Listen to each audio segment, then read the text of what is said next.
అదే RTV app వార్తల్ని క్షణాల్లో చదివే అవకాశం ఉంటుంది. ఒక న్యూస్ పేపర్, ఒక టెలివిజన్ ఛానల్ మీ చేతుల్లో ఎప్పుడూ ఉంటాయి.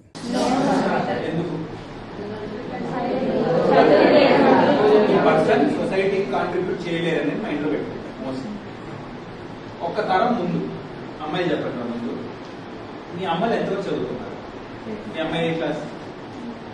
9. మీ అమ్మ మీరు ఏ క్లాస్ లో ఉన్నారు? అయిపోతారు. మళ్ళీ 12th చేస్తారు, మళ్ళీ డిగ్రీ చేస్తారు, మంచి ఉద్యోగం కొడతారు. ఏం మారిందా? మన జనరేషన్ ఏం మారింది? ఒక తరం ఏం మారింది? మీ అమ్మల్ని నేను ఒకసారి అడగండి, అమ్మ నువ్వు చదువుకోవాలనుకున్నామని అడగండి. 90% ఏమంటారు? అవకాశం ఇవ్వదు. ఇప్పుడు వచ్చిన అవకాశం వదులుకోవాలా? మంచి అవకాశం చేతిలో ఉందా? మన కంట్రీలో పెద్ద అడ్వాంటేజ్ ఏంటంటే నీకు ఆస్తి ఉందా లేదా, నీకు జాగా ఉందా లేదా, నేనేమైనా మార్చగలనా? మనం ఏ కుటుంబంలో పుట్టాం, ఏ సందర్భంలో పుట్టాం, ఏ కులం, మతం, ప్రాంతం, భాష, నేనేమైనా మార్చగలనా? దాని గురించి బాధపడుతూ ఉంటే జీవితం అంతా ఏమైనా మారుతుందా? మార్చాలనుకుంటే ఉన్న ఒక ఆయుధం ఏంటంటే మనం చేసి వదులుకోవాలన్నా. మరి ఇక్కడ రెండో ప్రశ్న, మొత్తం ఏదో ఒక పెద్ద చెట్టు ఉంది. ఎంత పెద్ద చెట్టు అయినా, మర్రి చెట్టు అయినా, చిన్న మొలక ఉన్నప్పుడు దానికి నీళ్లు ఎరువు వేయకపోతే, మంచి ఎర్రమట్టిలో వేయకపోతే 10 సంవత్సరాల తర్వాత కిలో ఎరువు వేసినా, కిలో నీళ్ళు వేసినా, కిలో ఎర్రమట్టి వేసినా ఎదుగుతుందా? చిన్న మొలక ఉన్నప్పుడు వేయాలి, కరెక్ట్ సమయంలో అందాలి. అర్థమైందా? చెప్పింది అర్థమైంది కదా?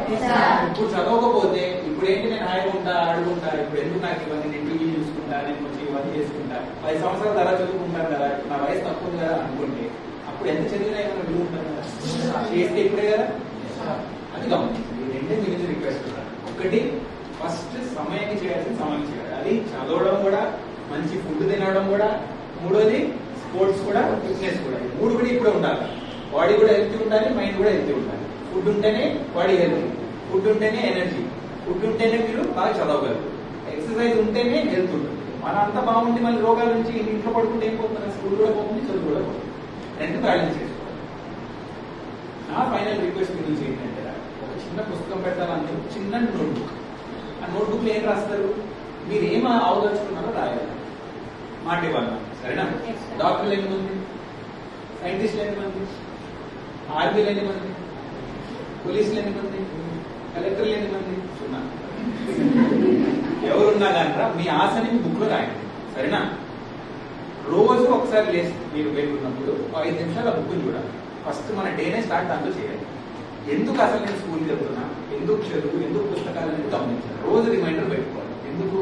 కొన్ని రోజులు మనకి సాడ్ డేస్ కూడా ఉంటాయి కదా. ఏదో ఒకటి అయిపోతుంది. మీ అమ్మ కోపడి ఉంటారు, మీ ఫ్రెండ్స్ కొంచెం కోపడి ఉంటారు, టీచర్ గారు ఏదో గట్టిగా మాట్లాడుతుంటారు, ఏదో ఒక కారణం వల్ల అయి ఉండొచ్చు. అలాంటి రోజు వచ్చినప్పుడు కూడా మన పుస్తకాన్ని చూసుకొని నేను ఇందుకోసం నేను చదువుతున్నా, ఇందుకోసం నేను బలంగా ఉండాలి, ఇందుకోసం నేను ధైర్యం ఉండాలి అనేది గమనించాలి.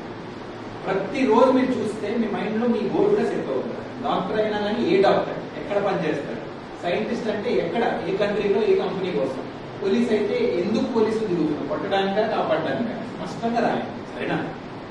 1 సంవత్సరం 2 సంవత్సరాలు పోయిన తర్వాత మీరు చూస్తారు, అది మీ గోల్ అయిపోతుంది. గట్టిగా దాన్ని పట్టుబడి ఉంటారు. కొన్నిసార్లు ఏమవుతుందంటే, మనం లైఫ్ స్టార్ట్ చేసినప్పుడు పెద్ద ఆస్తితో స్టార్ట్ చేస్తాం.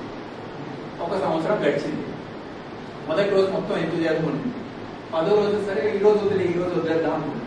సంవత్సరం గడిచిన తర్వాత ఇప్పుడు ఎందుకు వచ్చే సంవత్సరం చూసుకోవచ్చు కదా, ఇప్పుడు ఎలాగైనా మార్కులు తగ్గి ఉన్నాయి, నెక్స్ట్ ఇయర్ ట్రై చేస్తాను అనుకుంటారు. అలాగే 1 సంవత్సరం 2 నుంచి 10 సంవత్సరాలు పోతాయి. లాస్ట్ తిరిగి చూసినప్పుడు 10 సంవత్సరాలు గడిచిపోయాయి, కానీ మీరు అనుకున్న దాంట్లో మీకు లేదు. అది తప్పించుకోవాలంటే డైలీ రిమైండర్ పెట్టుకోవాలి. ఏం చేయాలి? మరిన్ని వీడియోస్ కోసం ఛానల్ ని సబ్స్క్రైబ్ చేయండి, లేటెస్ట్ అప్డేట్స్ కోసం వాట్సాప్ ఛానల్ ని ఫాలో చేయండి, అండ్ లింక్ డిస్క్రిప్షన్ లో ఉంది.